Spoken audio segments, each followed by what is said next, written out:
Selamat pagi Bapak Ibu dikasih Tuhan. Puji Tuhan, pagi hari ini dengan pimpinan Tuhan, kemurahannya kita boleh bertemu lagi dalam acara Manarema supaya kita dikuatkan oleh firman-Nya. Sebelumnya mari kita berdoa. Bapa kami dalam surga, segala puji syukur terima kasih Tuhan. Pada pagi hari ini kami bersama dengan anak-anak-Mu Tuhan tak mengandungkan firman-Mu. Tuhan Yesus urapi firman-Mu Tuhan, biar firman-Mu ini mengajar kami, membimbing kami untuk hidup hari ini Tuhan, dan selamanya untuk tetap setia pada firman-Mu. Kumpul semua dalam nama Tuhan Yesus Kristus, haleluya, amin. Puji Tuhan Bapak Ibu Saudara sekalian, mari pagi hari ini, yaitu mari kita membaca di dalam surat Kolose pasal 3 ayat 23. Tuhan berkata bagaimana? Apapun juga yang kamu perbuat, perbuatlah dengan segenap hatimu, seperti untuk Tuhan dan bukan untuk manusia. Nah, Bapak Ibu, apapun kata firman Tuhan yang kita kerjakan di pekerjaan kita, bukan hanya di gereja, tapi pekerjaan sehari-hari kita lakukan itu hanya bekerja untuk Tuhan, ya. Perbuatan dengan segenap hati untuk Tuhan, bukan untuk manusia. Kalau pekerjaan saya sebagai guru, saya sebagai pedagang, saya sebagai pekerja, semua untuk Tuhan Bapak Ibu, ya.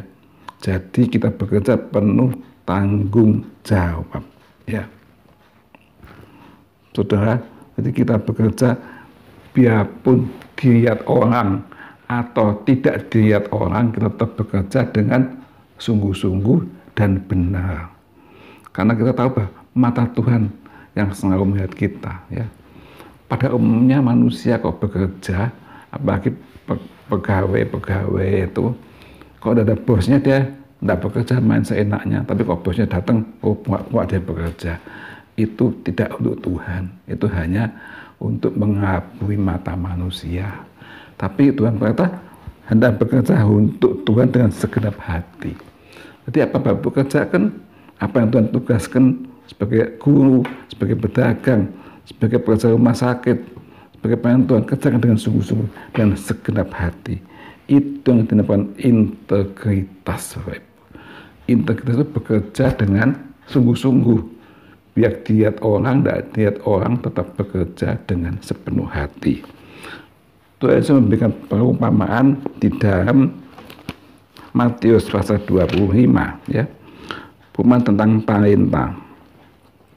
Bapak Ibu, dan perumpamaan tentang talenta Tuhan berikan kepada, ada orang berikan talenta kepada pegawainya 5 talenta, 2 talenta dan 1 talenta. Matius 25, Bapak Ibu bisa baca nanti, ya, di dalam ayat ke 14 sampai 30. Singkat kata, yang diberi 5 talenta, tuannya pergi dia bekerja. Tuhan datang menghasilkan 5 talenta. Yang 2 talenta menghasilkan 2 talenta. Jadi ada perkembangan. Orang tua tidak tahu kerjaan gimana. Tapi yang 1 talenta tidak bekerja. Waktu dia datang dia 1 talenta, berarti dia tidak bekerja. Bapak Ibu, nah ini komitmen, dikasih pekerjaan, ditinggal pergi, tapi dikerjakan dengan baik sehingga ada hasilnya, ya. Jadi integritas itu bekerja dengan segenap hati, bukan untuk manusia tapi untuk Tuhan. Apapun pekerjaan kita, saudara, penting sekali, ya. Karena apa, saudara? Dikatakan pada Matius 2 ayat 21, ya, waktu tuannya datang, maka kata tuannya kepadanya, baik sekali perbuatanmu, hai hambaku yang baik dan setia. Engkau telah setia dalam perkara yang kecil, aku akan memberikan kepadamu bertanggung jawab dengan perkara yang besar. Masuklah dan turutlah dalam kebahagiaan Tuhanmu. Nah, saudara, kalau Tuhan datang, tanya, gimana yang apa Anda kerjakan? Apa yang lakukan? Nah, saudara, ketahuan. Tapi hamba yang jahat tidak bekerja, ya. Nah, saudara, kita ingat bahwa kita harus bekerja dengan segenap hati, bukan untuk manusia, untuk Tuhan, ya. Banyak contoh-contoh di Alkitab, saudara, orang bekerja untuk Tuhan, ya, dengan segenap hatinya, saudara. Kalau anak kecil, waktu kita sekolah, anak kecil ya, bukan orang dewasa. Ingat waktu kita sekolah itu masih kecil, kalau gurunya pergi, anak-anak rame. Oh, rame tidak karuan. Karena gurunya pergi, namanya anak-anak ya. Tapi kita anak Tuhan sudah dewasa, dewasa rohani. Jadi kita harus bekerja melakukan dengan segenap hati, ya. Bukan hanya dijaga sama bos kita, sama Tuhan kita, tapi apapun yang kita tanggung jawab kita kerjakan dengan baik, ya. Satu contoh sudah, yaitu kehidupan daripada Yusuf. Yusuf anak Yakub, ya.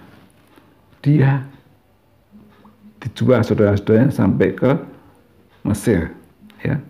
Kemudian ikut di rumah Potifar. Bagaimana terjadi kejadian ini? Kita baca di Kejadian 39. Kejadian 39 ayat ke-6. Segala miliknya diserahkan kepada kekuasaan Yusuf, dan dengan bantuan Yusuf ia tidak usah lagi mengatur apa-apapun selain dari makanannya sendiri. Nah, sudah diberkati Yusuf. Adapun Yusuf itu manis dan sikapnya dan elok parasnya. Nah, masih muda, ganteng, manis. Ini cobaan datang. Selang beberapa waktu istri tuannya mengundang Yusuf dengan berahi, lalu katanya, "Maya tidur dengan aku." Tetapi Yusuf menolak dan berkata kepada istri tuannya, "Dengan bantuan tuanku ini, itu tidak lagi mengatur apa yang ada di rumah ini, dan ia telah menyerahkan kepada segalanya kepadaku, kekuasaanku. Pada rumah ini tidak ada lebih besar daripada kuasaku, daripadaku, dan tidak ada yang diserahkan kepadaku selain daripada engkau, sebab engkau istrinya. Bagaimana mungkin aku melakukan kejahatan yang besar ini dan berbuat dosa terhadap Allah?" Nah, Yusuf dalam ujian besar. Dia diberi kekuasaan penuh oleh Potifar. Potifar bekerja, istrinya sendiri. Lihat, Yusuf pemuda yang masih muda, paras eloknya, masih ganteng. Nah, iblis bekerja. Istri Potifar meminta Yusuf untuk berbuat zina, tidur bersama. Apa Yusuf katakan? "Aku tidak mau mengerjakan. Bagaimana mungkin aku melakukan kejahatan yang besar ini dan berbuat dosa terhadap Allah?" Yusuf menolak keadaan ibu Potifar. Ya, sebetulnya tidak ada orang lain, sudah. Kalau Yusuf, tidak ada orang lain, sudah. Dia bersenang-senang dengan istri Potifar, tidak ada yang tahu. Tapi Yusuf orang yang tahu bahwa mata Tuhan melihat. Yusuf tidak mau berbuat seenaknya. Bukan aji mumpung, aji mumpung. Nah, tidak, sudah. Yusuf tetap menjaga kekudusannya, takut Tuhan. Tidak ada orang bekerja dengan sungguh, dengan kudus, ya, tidak berbuat dosa. Inilah Yusuf. Pada akhirnya Yusuf menang, saudara sekalian. Ya. Bagaimana kita, anak-anak Tuhan? Bagaimana bapak-bapak, ibu-ibu? Kalau di luar, bapak-bapak misalnya tidak ada istrinya, tidak ada pasangannya, tidak ada yang tahu. Nggak ada Pak Pendeta, wah kota semau gue. Sudah ingat bahwa mata Tuhan melihat kita dimanapun kita berada. Kita masih mengatakan, "Kemana aku hendak menjauh dari rohmu? Biarpun aku sampai di dasar laut yang dalam, sampai ke ujung bumi, mata Tuhan tetap menyertai melihat aku." Saudara, ini saudara, biar tetap takut akan Tuhan. Dimanapun Bapak Ibu berada, bekerja, di luar kota, di luar pulau, mata Tuhan selalu menyertai kita. Jadi kita harus bekerja dengan sungguh-sungguh, dengan sepenuh hati dan takut Tuhan, Bapak Ibu, ya. Luar biasa. Daud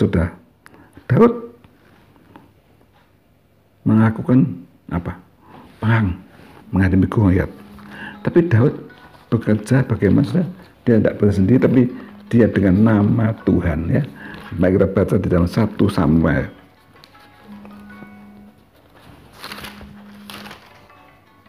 Satu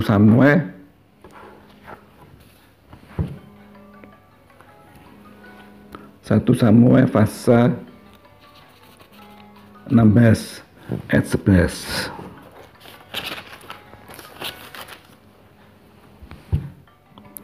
Lalu Samuel berkata kepada Isai, inikah anakmu semua? Saya masih tinggal yang busuk, tapi sedang mengembalakan kambing domba. Daud gembala kambing domba. Hanya 2-3 ekor dombanya, tidak banyak. Tapi Yesus mengakukan setia. Dia pihak kambing dombanya. Bahkan membela sampai dengan berperang dengan dengan binatang-binatang buas yang hendak mengganggu kambing dombanya, ya, saudara. Dan Daud menghadapi Goliat bukan dengan kekuatan sendiri, tapi dia dengan kekuatan Tuhan, ya. Kita baca di dalam 1 Samuel 17 ayat 45. Ini dengan kata-kata iman. Tetapi Daud berkata kepada Filistin itu, engkau mendatangi aku dengan pedang dan tombak dan lembing, tetapi aku mendatangi engkau dengan nama Tuhan alam semesta alam, Allah segala barisan Israel yang kau tentang itu. Sudah, Daud tidak takut dengan orang besar tinggi pedang tombak, tapi dia punya banyak Tuhan semesta alam. Sudah, jadi kita bekerja dimanapun, tidak usah takut, tidak usah neko-neko, kita tetap percaya Tuhan menyertai kita. Mata Tuhan melihat kita, jangan kita melakukan dosa. Oh, tidak ada pendeta, tidak ada siapa-siapa terus berbuat seenaknya. Jangan, saudara. Tetap berkomitmen biar kita bekerja melakukan itu hanya untuk Tuhan. Integritas kita yang penting, ya, kejujuran kita.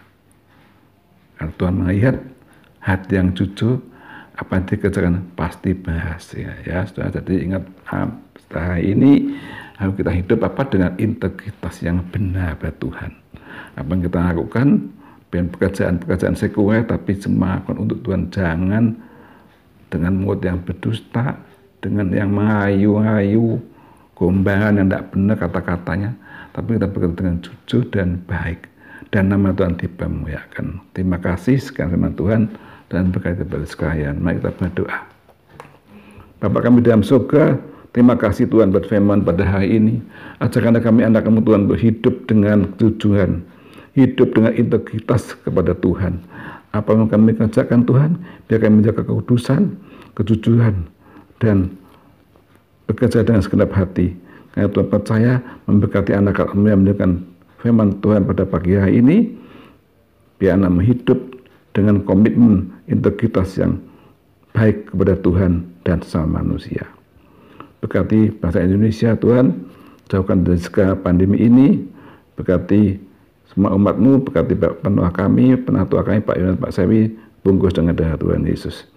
Berkati semua pendengar pada pagi hari ini Tuhan, ajar kami mengikuti firman-Mu, melakukan kehendak-Mu di mana kami bekerja, takut Tuhan, karena kami percaya mata Tuhan selalu mengawasi kami di mana kami berada. Dan Tuhan Yesus segala doa ini, haleluya, amin.